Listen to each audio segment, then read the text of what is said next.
this is a story about SBF, but it's also, a story about the story. So I don't know if any of you are on Twitter or subscribers to the New York Times, you might have seen this story. In the Bahamas, a lingering sympathy for Sam Bankman-Fried. The tweet that got a lot of attention was, quote, this is from the New York Times. In the U.S., Sam Bankman-Fried is a persona non grata, but in interviews across the Bahamas, residents say that his crimes were hardly comparable to the gang violence of the island and express fears of economic fallout if crypto investors don't return. Among the quotes in this article that people have criticized because they thought it went easy on SBF. When I say people, obviously I'm not talking about everybody, but everybody that I saw on Twitter. So one person who was interviewed by the Times in the Bahamas said, quote, unquote, about SBF, I hope he had a good, or I think he had a good heart.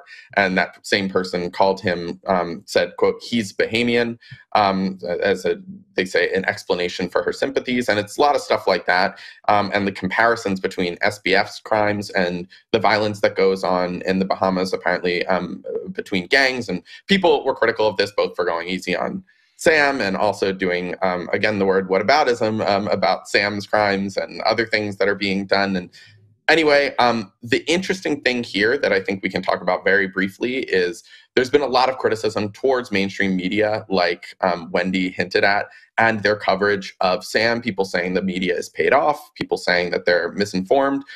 Personally, I don't read this and think that the New York Times is paid off by Sam and is trying to run collateral on him. I don't understand how the mechanics of that would work in terms of the Times, but I'm curious to get all of your takes on how media can be responsible when it comes to covering this. I think that in the Bahamas, okay, so Bahamians didn't really have access to FTX. The story says that to invest in crypto in the Bahamas, there's like a lengthy process where you have to go through an application to apply to be able to invest in crypto. I think when you live in an area where many of your, or maybe not many, but at least one person you know, whether that be a family or a friend, has been directly impacted by really violent crime, I think it's easy to see how this perspective can come out, right? Sam, much like he did in North America, painted himself as almost the savior. In the article, it says he gave to a lot of charities, and one of the entities that he donated to was the police force in the Bahamas. So when you think about it in that sense, Sam did a lot of donating. He was seen as this good person who had a lot of money on this island that had a lot of pockets of crime. I can understand why people might see it this way. They might see it as, his crimes didn't result in the death of anyone. And I lived in an area that was 10 kilometers away for part of my life from one of the most violent places on earth. And I went there to do a lot of reporting. And when I was reading the story, I thought about those people, and I think that they might have the same reaction.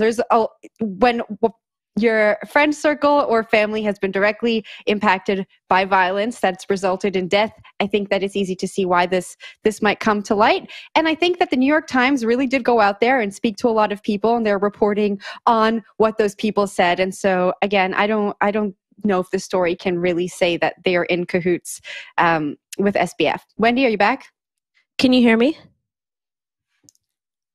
Yes. Perfect. Okay. So Jen, I really liked your explanation, and I can get behind that 100%.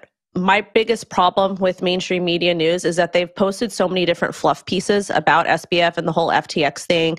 And that's where the problem lies. If they would have came out and kind of, told the real story and then put this piece out and say, okay, this makes sense. I like this. I can understand with this. Also, too, the fact that he did donate and maybe he did help out some of the people over there. I can understand why these people don't necessarily care about all the fraud that he committed with FTX customer funds. So I understand that. But at the same time, I think that the media should have done a better job from the beginning. And again, as a content creator, sometimes the more controversial you are and the more the most horrible take that you have, it gets more clicks, it gets more interaction. And I think that's what mainstream media is kind of playing off right now. Will? Yeah, I'll take it from here before we go into the next break. I think there's been a lot of comments about mainstream media and how they've covered this. In fact, I feel like in some ways mainstream media has gotten more barbs than Sam himself. just because people have been frustrated with how the mainstream media has covered this whole debacle. But I do think this piece was noteworthy in the fact that they went on the ground and talked to some people, and this is what they uncovered. And you might not like it, but this is what they uncovered. And you have to expect that they did do some due diligence when they were talking to Bohemians themselves. And I do think like a great follow-up piece in 6 months would be going back and talking to similar people and seeing what they think about SBF in the wake of crypto leaving the island, because that's more or less what's going to happen after this. Why would a crypto firm go back there and just like live in the shell, the crater hole really that is FTX? It's probably not going to occur. I think in like the after effects right now, people are like frustrated and wanting crypto to remain on the island, and that's probably why there's some feelings of not too much ill will towards SBF at the moment. But in 6 months, I think this changes pretty hard and fast against SBF and FTX.